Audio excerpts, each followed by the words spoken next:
జకర్యా గ్రంథము 9వ అధ్యాయము 16వ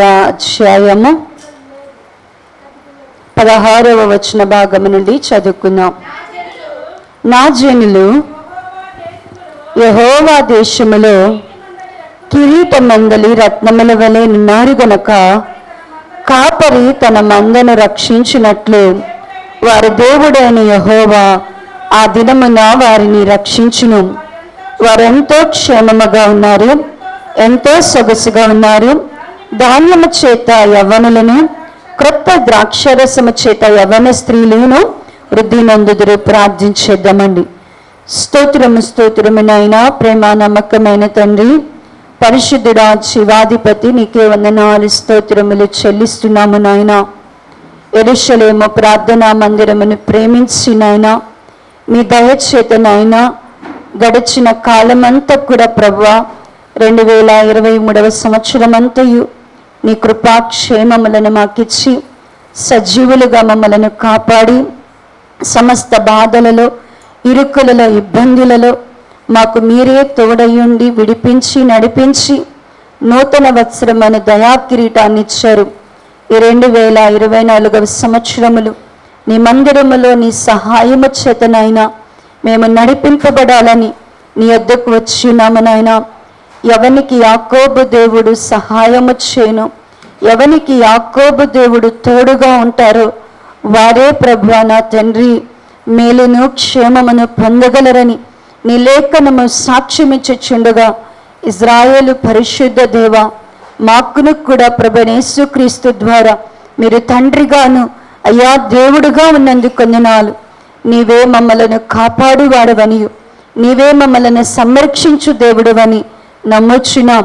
ఈ 2024వ సంవత్సరం అంతా కూడా ప్రభువా అయ్యా ఆనాడు ఇజ్రాయేలును ప్రభువా భీకరమైన అరణ్యములో గద్ద రెక్కల మీద మోయినట్లుగా వారిని మీరు మోయిచు నడిపించుచు కంటి పాపవలే కాపాడినట్లుగా మమ్మలను కూడా నాయన మీ రెక్కల మీద ఎక్కించుకొని నీవే మమ్మల్ని నడిపించండి, నీవే కనుపాప వలె మమ్మల్ని కాపాడండి అయ్యా. నీ సురక్షితమైన రెక్కల క్రింద మమ్మల్ని దాచి ప్రభువా ఈ సంవత్సరం అంతయు కూడా ప్రభువా మా ఎడల నీ ఉద్దేశములన్నీ నెరవేర్చబడినట్లుగా నీ ఆశీర్వాదమునంది మేము ఫలించి అభివృద్ధి చెందినట్లుగా మమ్మల్ని కృపలో జ్ఞాపకం చేసుకోండి.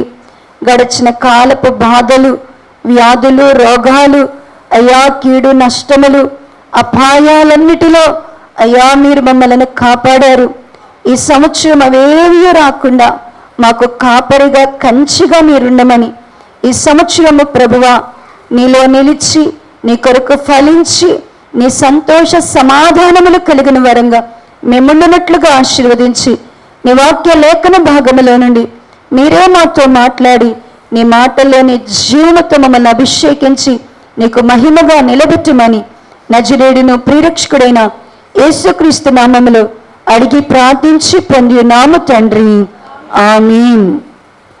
అందరికీ వందనాలండి. చదవబడినటువంటి లేఖన భాగములో ఇజ్రాయేలు ప్రజలకు దేవుడు ఒక వాగ్దానం చేస్తున్నాడు. ఇజ్రాయేలు ప్రజలను గూర్చి దేవుడు తన యొద్దకు ప్రజలను గూర్చి వచ్చిన ప్రజలను గూర్చి మాట్లాడుతూ ఈ యొక్క లేఖన భాగములో నా జనులు యెహోవా దేశములో కిరీటమందలి రత్నముల వలె ఉన్నారు గనక కాపరి తన మందను రక్షించినట్లు వారి దేవుడైన యెహోవా ఆ దినమున వారిని రక్షించును. వారు ఎంతో క్షేమముగా ఉన్నారు, ఎంతో సొగసుగా ఉన్నారు. దానము చేత యవనులు కొత్త ద్రాక్షరసము చేత యవన స్త్రీలు వృద్ధి నిందుచున్నారు. ఈ చదవబడినటువంటి లేఖన భాగములో దేవుని ప్రజలు దేవుని దృష్టికి ఎలా కనబడుతున్నారు అంటే కిరీటములో ఉన్నటువంటి రత్నాలలాగా, కిరీటమందలి రత్నాలలాగా ఉన్నారంట. వారి కిరీటమంది రత్నాలలాగా ఉండడాన్ని బట్టి దేవుడు వారి విషయంలో ఏ వాగ్దానం చేస్తున్నారు అంటే, నేను కాపరి మందను రక్షించినట్లుగా నేను నా ప్రజలను ఏం చేస్తాను అంటే రక్షిస్తాను. ఆ దినాన వారిని ఏం చేస్తానంటున్నాడు, రక్షిస్తాను అంటున్నాడు. రక్షించడం మాత్రమే కాక వాళ్ళు ఎంతో క్షేమముగా ఉండాలి. దేవుడు తన ప్రజలకు ఏం కోరుకున్నారు, ఎంతో క్షేమముగా ఉండాలి. కొంచెము కాదు, ఎంతో క్షేమముగా ఉండాలా, ఎంతో సొగసుగా ఉండాలి, ఎంతో ఆనందం ఉండాలా. ఆనందంతో పాటు మన ముఖాలు కూడా ఎట్లా ఉండాలని కోరుకుంటున్నారంటే కనుక చాలా ప్రకాశవంతంగా ఉండాలి, ఎంతో సొగసుగా ఉండాలంట. మన ఇంటిలో ఉన్నటువంటి యవన బిడ్డలు, యవన కుమారులేమో మరి ఎలా ఉండాలంటే ధాన్యము చేత యవన కుమారులు, అలాగనే మరి ద్రాక్షరసము చేత యవన కుమార్తెలు వృద్ధిలోనికి రావాలంట, వృద్ధిపరచబడాలి అంట. ప్రియా దేవుని పిల్లలారా, ఈ చదవబడినటువంటి లేఖన భాగమును బట్టి చూస్తే దేవుని పిల్లలముగా మనమందరము దేవుని దగ్గరకు వచ్చిన మనము ఏమి జ్ఞాపకం చేసుకోవాలి అంటే, దేవుని సన్నిధిలో మనందరము కూడా కిరీటమందలి రత్నాల్లాగా చేయబడాల.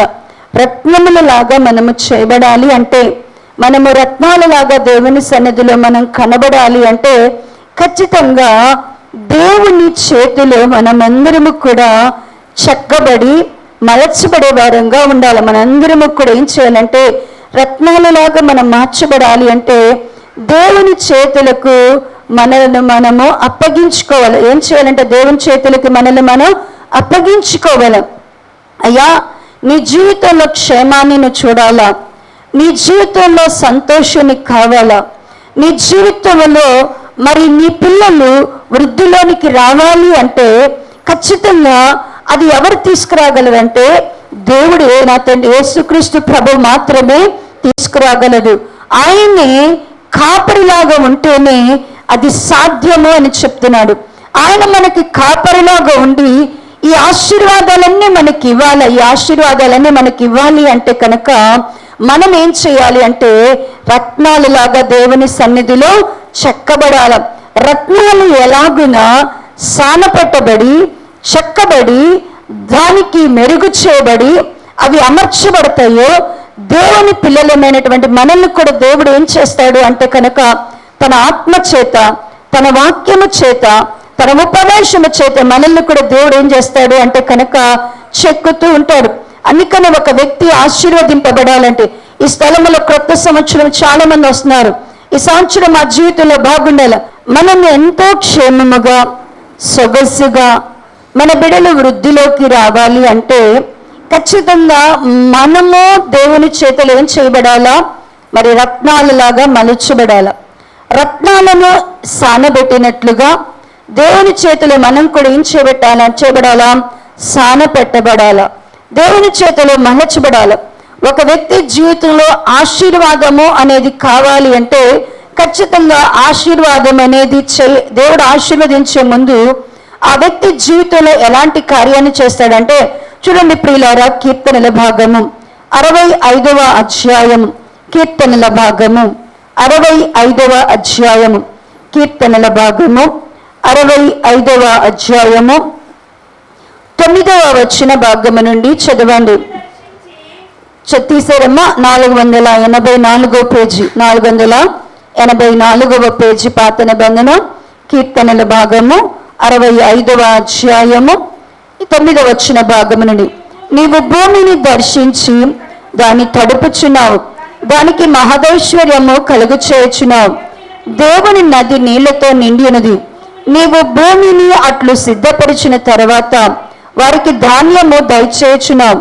దాని దుక్కులను విస్తారమైన నీళ్లతో తడిపి దాని గనులను చదును చేయుచున్నాం. వాన జల్లు చేత దానిని పదువు చేయుచున్నాం. అది మొలకెత్తగా నీవు దానిని ఆశీర్వదించుచున్నావు. సంవత్సరమైన నీ దయా కిరీటాన్ని ధరింపచేస్తున్నావు. చాలండి, ఇక్కడ దేవుని వాక్య భాగంలో సెలవిస్తున్నాడు కదా, ఎప్పుడు దేవుడు భూమిని దర్శించి దానికి మహదైశ్వర్యం ఇస్తున్నాడు.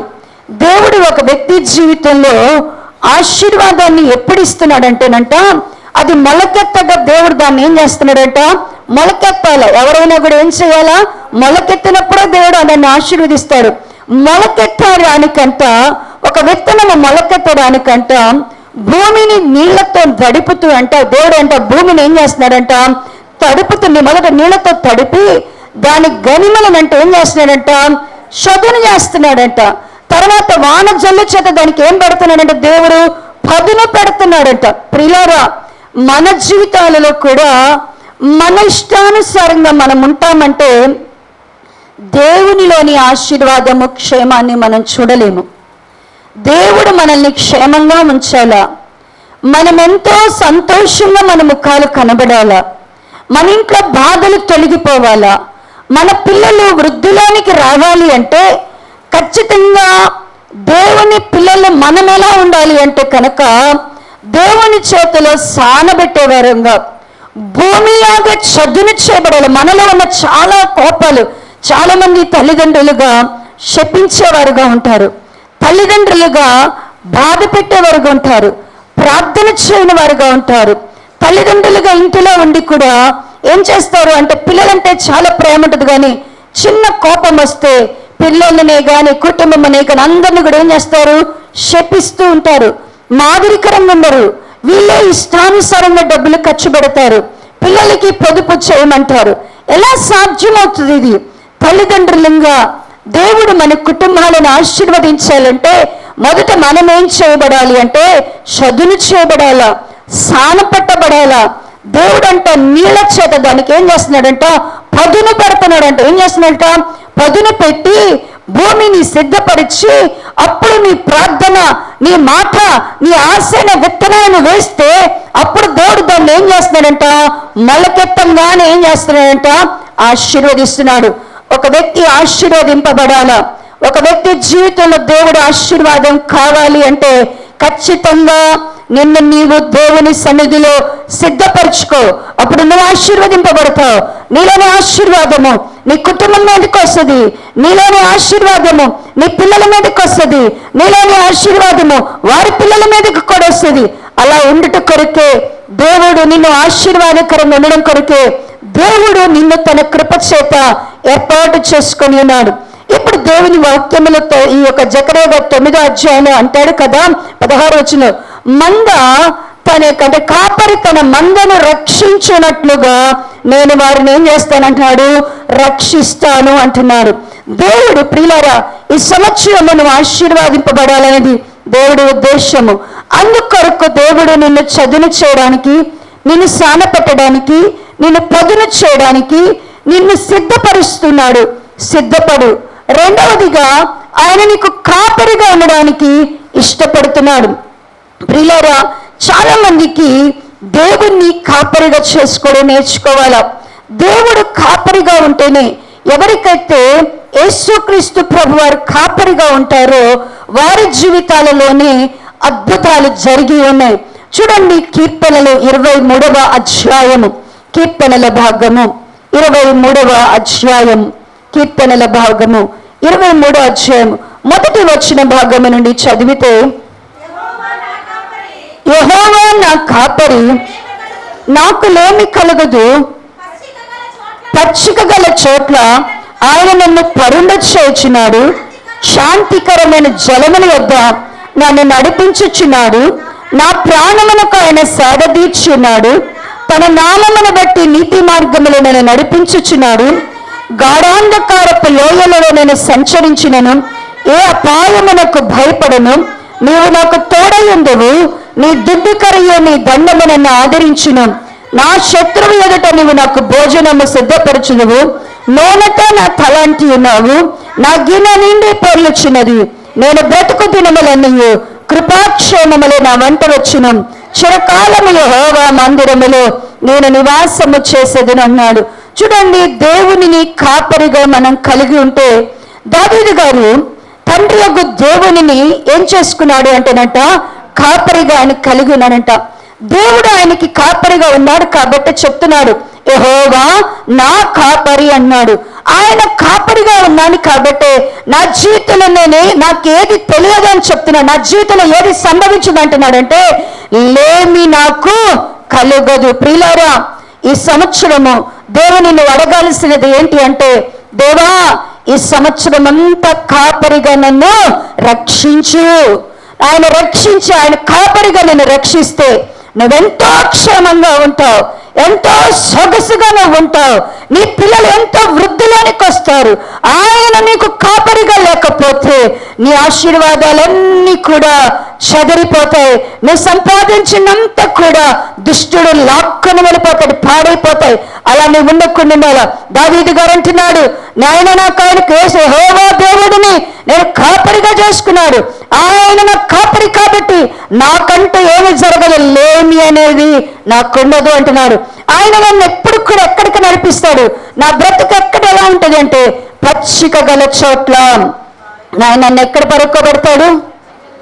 నా పడక ఎట్లా ఉంటుంది అంటున్నాడు? పచ్చిక గల చోట్ల. అంటే పచ్చిక గల చోట్ల అట్లాంటి చోట పడుకుంటున్నట్ట ఒక్కసారి పడుకోగానే ఏమొస్తుందంటే నిద్ర. ఈ రోజుల్లో చాలా మందికి ఏం పట్టట్లేదు, నిద్ర కొద్దివైపోయింది. నిద్రపోతుంటే కళ్ళు వచ్చి ఏమైపోతున్నారు, లేచిపోతున్నారు. పగలు నిద్ర రాదు, రాత్రులు నిద్ర పట్టట్లేదు, తినాల్సిన టైంలో తినలేకపోతున్నారు, పడుకోవలసిన టైంలో పడుకోలేకపోతున్నారు, ఆరోగ్యం క్షీణిస్తుంది. ప్రియులారా, దేవుడు కాపరిగా ఉంటే ఆయన మనల్ని ఎక్కడ పడుకోబెడతారంట? తీసుకెళ్ళి పచ్చిక గల చోట్ల పడుకోబెడతారంట. మనకి ఏ నీళ్లు తాగిస్తాడంట? శాంతికరమైన జలముల యొద్దకు ఆయన ఏం చేస్తాడంట? నేను ఎక్కడ నడిపిస్తాడంటే శాంతి ఉండే చోట జలముల యొద్దకు దేవుడు నేను నడిపిస్తాడు. నీ ప్రాణాన్ని ప్రతిరోజు కూడా ఆయన ఏం చేస్తాడు అంటే గనక సేద తీరుస్తాడు. నిజంగా చాలా మంది 2023 సంవత్సరంలో ఎంతమంది ప్రాణాలు అలిసిపోయి ఉన్నాయి. అబ్బా, నేను ఎందుకు బతుకున్నాను, ఎందుకు ఇన్ని బాధలు చూస్తున్నాను, ఎందుకు ఇన్ని నిందలు అనుభవిస్తున్నాను, ఎందుకు నాకు ఇన్ని రోగాలు వచ్చినాయి, ఎందుకు నాకు ఇన్ని కష్టాలు వచ్చినాయి, ఎందుకు నాకు ఇంతమంది ఉన్నా నేను ఒంటరివాడిని అయిపోయాను, ఎందుకు నాకు ఈ పరిస్థితి అని ఎంతో బాధపడి ఉంటావు. ప్రభుని కాపరిగా చేసుకో. ఆయన కాపరిగా ఉంటే నీ ప్రాణాన్ని ఆయన ఏం చేస్తాడంటే కనుక నీ ప్రాణము తల్లడి వెళ్తున్నప్పుడు, అయ్యా నాకెందుకు ఇట్లాంటి భర్తనిచ్చు, నాకెందుకు ఇట్లాంటి పిల్లల్నిచ్చు, నేను ఇంత కష్టపడినా ఎందుకు నాకు ఒక్క రూపాయి మిగిల్చుకోలేకపోతున్నా, ఎందుకు నాయన ఇదిగో అనుకున్నప్పుడు రోగాలు, నాకే ఎందుకు ఇన్ని రోగాలు, కష్టపడుతున్నా, నాకే బీపీ, నాకే షుగరు, నాకే థైరాయిడ్, నాకే నడుము నొప్పి, నాకే కీళ్ళవాతం, నాకే అబ్బా ఏంటి, నాకే ఇన్ని బాధలు ఎందుకు, నేనే ఎందుకు, నేనేమైనా అయిపోతున్న పరిస్థితి ఏంటి, నన్ను చూచేవాళ్ళు ఎవరు, ఇలా దిగులు పడుతూ ఈ బ్రతుకు కంటే చచ్చిపోవడం మేలనుకుంటాం. కానీ ప్రభు నిన్న నాకు కొడుకోవటలేదు, నువ్వు నశించిపోవాలని ఆయన కోరుకుంటలేదు. ఆయన అంటున్నాడు కదా, నువ్వు ఆయన ప్రజలుగా ఉంటే, ఆయన కుమారుడిగా కుమార్తెగా మార్చబడి యేసయ్యా నువ్వు నాకు కాపరిగా ఉండని ప్రార్థన చేస్తే ఆయన మందను రక్షించుకున్నట్లుగా నిన్ను కూడా రక్షిస్తాడు. ఆయన రక్షించేటప్పుడు నిన్ను ఎలా రక్షిస్తాడు అంటే నీ ప్రాణం అలిసిన సమయంలో, నీ ప్రాణము విసిగిన సమయంలో ఆయన నీ ప్రాణాన్ని సాధదీర్చేవాడుగా ఉంటాడు. ఆయన నిన్ను ఎట్లా నడిపిస్తాడంటే నువ్వు అడ్డత్రాల వల్ల నడవకుండా, అడ్డ మార్గాలు నడవకుండా, పాపపు మార్గాలు నడవకుండా, దుర్మార్గపు మార్గాలు నడవకుండా తన నామాన్ని బట్టి నిన్ను నీతి మార్గాలు నడిపిస్తాడు. దేవుడు ఆయన కాపరిగా ఉంటే నేను ఏ మార్గాలు నడిపిస్తాడంటే నీతి మార్గాలు నడిపిస్తాడంట. ఒకవేళ నీ జీవితంలో గాఢాంధకారపు లోయలు వస్తే, మరణపు లోయలు వస్తే, అపాయాలు వస్తే, ఒంటరితనం వస్తే ఆయన దుడ్డుకర దండముతో ఆయన ఏం చేస్తాడంట? ఆదరిస్తాడంట. ఆయన తోడై ఉండి నిన్ను ఆదరిస్తాడంట. నీ ఎవరి దగ్గర అయితే ఇదిగో ఎవరైతే నేను ఎగతాళి చేస్తున్నారో, ఎవరైతే నేను అవమానపరుస్తున్నారో, ఎవరైతే నేను దూషిస్తున్నారో వారి ముందు నీకు భోజనం పెట్టంట, నూనెతో నీ తల అంటే ఆయన ఏం చేస్తున్నాడంటే నీ గిన్నె నిండి పొల్లేటట్టు చేస్తున్నాడు. ఇవన్నీ దావీదు గారు అనుభవించి అంటున్నాడు, నేనైతే కృపాక్షేమములు గల ఎక్కడుంటాను? దేవుని మందిరంలో ఉంటానంటున్నాడు. చిరకాలముడు ఎలా ఉంటానంటాడు? కృపాక్షేమం. ఎందుకు ఆయన జీవిత కాలం అంతా కృపాక్షేమం తనతో ఉంటుందని చెప్తున్నాడంటే దేవుడు ఆయన ఏం కలిగి ఉన్నాడు? కాపరిగా కలిగి ఉన్నాడు. యెహోవా నా కాపరి అంటున్నాడు. ప్రియులారా, ఈ సంవత్సరం నువ్వు ఆయన కాపరిగా చూసుకుంటావా? కాపరిగా ఈ సంవత్సరం నువ్వు నాకు కాపరిగా ఉండు, నీ గొర్రెగా నన్ను నడిపించు ప్రభు అని అడుగుతావా? చూడండి, ఆయన మన కాపరిగా ఉంటే ఇర్మియా గ్రంథము 31వ అధ్యాయము, ఇర్మియా గ్రంథము 31వ అధ్యాయము 10వ వచన భాగమును చదవండి. జనులారా, యెహోవా మాట వినుడి, దూరమైన ద్వీపముల వారిని దానికి ప్రకటింపుడి. ఇశ్రాయేలును చెదరగొట్టిన వాడు వారిని సమకూర్చి గొర్రెల కాపరి తన మందను కాపాడునని తెలియచేయడు. ఎలా కాపాడుతాడంట దేవుడు తన ప్రజలను? ఎలా కాపాడుతాడంట?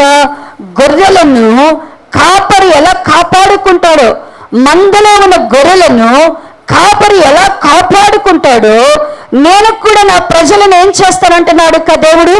కాపాడుతాడంట. దేవుడు కాపాడినప్పుడంట, దేవుడు కాపరిగా ఉండి వారిని కాపాడుతున్నప్పుడంట వారు ఎలా ఉంటారు? 12వ వచన భాగము నుండి చదివితే అంటున్నాడు కదా, వారు వచ్చి సియోను కొండ మీద ఉత్సాహధ్వని చేతురు, యెహోవా చేయు ఉపకారమును బట్టి, గోధుమలను బట్టి, ద్రాక్షారసమును బట్టి, తైలమును బట్టి, గొర్రెలకు పశువులకు పుట్టు పిల్లలను బట్టి సమూహములుగా వచ్చేదురు. వారికి అన్నిటికీ కృషింపక నీళ్లు పారు తోట వలె ఉందురు. వారి దుఃఖమునకు ప్రతిగా సంతోషమిచ్చి వారిని ఆదరించదును. విచారము కొట్టేసి నేను వారికి ఆనందము కలుగచేతుడు గనుక కన్యకలు, యవ్వనులు, వృద్ధులను కూడి నాట్యమందు సంతోషించెదరు. క్రొవ్వుతో యాజకులు సంతోషించెదరు. నా జనులు నా ఉపకారమును తెలుసుకొని తృప్తిని అందుదురు. దేవుడు మనకి కాపరిగా ఉంటే, యేసయ్య మనకు కాపరిగా ఉంటే, ఒకటి మన జీవితంలో ఎంత కృపాక్షేమం అనేది మనం అంటుంటుంది. చిరకాలం కూడా ఏముంటుంది? కృపాక్షేమం ఉంటుంది. దేవుడు మనకి కాపరిగా ఉంటేనంట మనకి దేవుడు ఉపకారం చేయడం ప్రారంభిస్తాడంట. దేవుడు కాపరిగా ఉంటే దేవుని పిల్లలకి ఆయన ఏం చేస్తాడంట? అన్నిట్లో ఉపకారాలు చేస్తాడంట. నీ కలిగిన వాటన్నిటిలో నీకు మంచి గోధుమలను ఇస్తాడంట, నీకు తైలాన్ని ఇస్తాడంట, నీకు క్రొవ్వుని ఇస్తాడంట, నీకు ఆహారం ఇస్తాడంట, నీకు ఆనందాన్ని ఇస్తాడంట. నీ జీవితంలో ఆయన కాపరిగా ఉంటే ఇక నువ్వన్నిటికీ కూడా ఏమవ్వవంటే కృషించిపోవంట.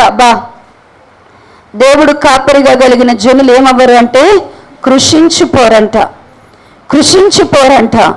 అంతకంతకు నేర్సిలరంట, అంతకంతకు తగ్గింపబడంట. ప్రియులారా, దేవుడు మనకి కాపరిగా ఉంటే, దేవుడు గనక మనకు కాపరిగా ఉంటే మనము నీరు కట్టిన తోటలాగా ఉంటామంట.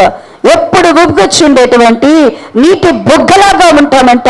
ప్రియ దేవుని పిల్లలారా, ఈ ఒక మధ్యాహ్న కాల సమయమందు ఈ కొత్త సంవత్సరంలో నీ జీవితంలో యేసయ్య నీకు ఎలా ఉండాలని ప్రార్థన చేసుకోవాలా? ఎలా ఉండాలా? ఈ సంవత్సరం అంతా కూడా దేవా నాకు నీవేమై ఉండాలా? కాపరి ఉండాలి. నువ్వేమయ్యా? ఆయన కాపరి ఉంటాడు. నువ్వేమై ఉండాలా? ఆయన కాపరి అడిగావు, ఇప్పుడు నువ్వేమై ఉంటావు? నేను తోడేలై ఉంటానంటావా? నేను నక్కనై ఉంటానంటావా? నేను లేకపోతే సింహానిగా ఉంటాను ప్రభు అంటావా? లేకపోతే ఏదో జంతువు పశువుగా ఉంటానని చెప్తావా?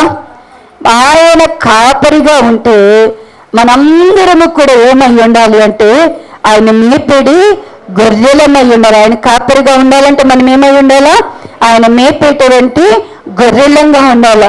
ఆయన మేపే గొర్రెలలాగా మనం ఉండాలి అంటే, ఆయన మేపడి గొర్రెలంగా మనం పిలువబడాలంటే చూడండి ప్రియులారా, యోహాను సువార్త 10వ అధ్యాయము, యోహాను సువార్త 10వ అధ్యాయము, యోహాను సువార్త 10వ అధ్యాయము మొదటి వచన భాగము నుండి చదువు.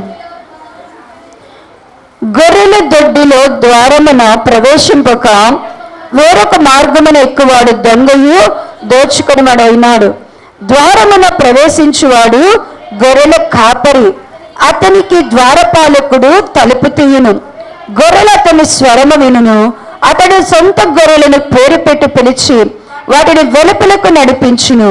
మరియు అతడు తన సొంత గొర్రెలన్నిటిని వెలుపలికి నడిపించినప్పుడల్లా వాటికి ముందుగా నడుచును. గొర్రెలు అతని స్వరం ఎరుగును గనక అవి అతనిని వెంబడించును. ఇక్కడ అంటున్నాడు కదా, యేసుక్రీస్తు ప్రభు వారు ఏమై ఉన్నారు? మనందరికీ కూడా గొర్రెల కాపరి అయినాడు. ఆయన ఏమై ఉన్నాడు? గొర్రెల కాపరిగా ఉన్నాడు. ఆయన కాపరిగా ఉండి ఆయన మనల్ని రక్షించాలి అంటే, ఆయన కాపరిగా ఉండి మన పిల్లలను వృద్ధిపరచాలి అంటే, ఆయన మనకి కాపరిగా ఉండి మనకు ఉపకారము చేయాలి అంటే, ఆయన కాపరిగా ఉండి మనకు కృపాక్షేమాలు ఇవ్వాలి అంటే, ఆయన మనకి కాపరిగా ఉండి మనలను మన పిల్లలను, మన ఇంటిలో ఉన్న యవనస్తులను, మన ఇంటిలో ఉన్నటువంటి స్త్రీలను, పురుషులను, వృద్ధులను కూడా సంతోషపరచాలి అంటే ఖచ్చితంగా మనం ఏమై ఉండాలి? ఆయన యొక్క గొర్రెలమై ఉండాలి. మనందరం కూడా ఆయన మేపడి గొర్రెలమై ఉండాలి. ఆ గొర్రెలు ఎలా ఉంటాయి? గొర్రెలు ఎప్పుడు ఎలా ఉంటాయంటే, క్షేమం కలిగిన గొర్రెలన్నీ కూడా ఎలా ఉంటాయి అంటేనంట, నా గొర్రెలు నా స్వరమును వీళ్ళని. మనం ఎప్పుడు ఎవరి మాట వింటుండాలా? మనం ఎవరి మాట వింటుండాలా? యేసయ్య చెప్పే మాటలు వినాలా.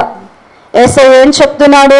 నిన్ను ఎలా నడుచుకోమంటున్నాడు, ఎలా జీవించమంటున్నాడు, ఎలా మాట్లాడమంటున్నాడు, ఏం చేయమంటున్నాడు, అది తెలుసుకొని గొర్రెలు, నా గొర్రెలు నా స్వరమును వినును, అవి నన్ను వెంబడించును అన్నాడు. ఖచ్చితంగా గొర్రెలంగా మనం ఏం చేయాలి? మనం గొర్రెలమైతే దేవుని స్వరాన్ని విని దేవునిని వెంబడించే వారంగా ఉంటాం. మనందరం కూడా దేవుని స్వరాన్ని విని ఏం చేస్తామంట? దేవునిని వెంబడించే వారంగా ఉంటామంట. దేవునిని మనము వెంబడించినప్పుడు మాత్రమే మనం ఆయన గొర్రెలమేంట. రెండవదిగా మనకి ఆయన స్వరాన్ని గుర్తుపట్టాల. దేవుని స్వరాన్ని విని వెంబడించడం మాత్రమే కాక మనం ఇంకెవరిని కూడా అన్యాన్ని ఏం చేయకూడదంట? వెంబడించకూడదంట.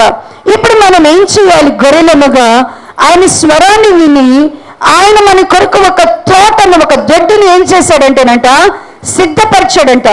ఆ దొడ్డులోనికి మనం వెళ్ళే వారంగా ఉండాలి. ఆ తోటలోనికి మనం వెళ్ళే వాళ్ళంగా ఉండాలి. ఎప్పుడైతే అక్కడికి వెళ్తామో మనము కాపరి దగ్గర నుంచి ఏం పొందుకోవాలంటే సమృద్ధి, జీవాన్ని పొందుకోవాలా. ప్రియా దేవుని పిల్లలారా, ఈ యొక్క మధ్యాహ్న కాల సమయమందు ఈ నూతన సంవత్సరములో దేవుడు నీతో నాతో కూడా మాట్లాడుతున్నాడు. ఆయనైతే మనకేమై ఉన్నాడంటే మంచి కాపరిగా ఉండడానికి ఇష్టపడి ఈ లోకానికి మనుష్య కుమారుడుగా వచ్చాడు. కాపరిగా తన ప్రాణాన్ని మన కొరకు కాచాడు. కాపరిగా తన ప్రాణాన్ని మన కొరకు అర్పించాడు. ఆయన మన కొరకు తన ప్రాణాన్ని పెట్టి మనలకు కాపరిగా ఆయన మనల్ని రక్షించడానికి ఇష్టపడుతున్నాడు. ఈ యొక్క నూతన సంవత్సరంలో దేవుడు నీకు కాపరిగా ఉండి ఆయన నిన్ను నడిపించినట్లుగా, నిన్ను శాంతికరమైన జలముల యొద్దకు నడిపించినట్లుగా, ఆయన నీకు తోడై ఉండి నీతి మార్గంలో నిన్ను నడిపించినట్లుగా దేవుని చేతులకు లోబడాల. అలా మనం ఉంటే ఖచ్చితంగా దేవుడు మందను రక్షించినట్లు, కాపరి మందను రక్షించినట్లుగా మన దేవుడు మనల్ని కూడా ఏం చేస్తాడు అంటే కనుక రక్షిస్తాడు. మరి అలా రక్షించాలని కోరుకునే ప్రతి ఒక్కరు కూడా తల వంచినట్లయితే ప్రార్థన చేసుకున్నాం.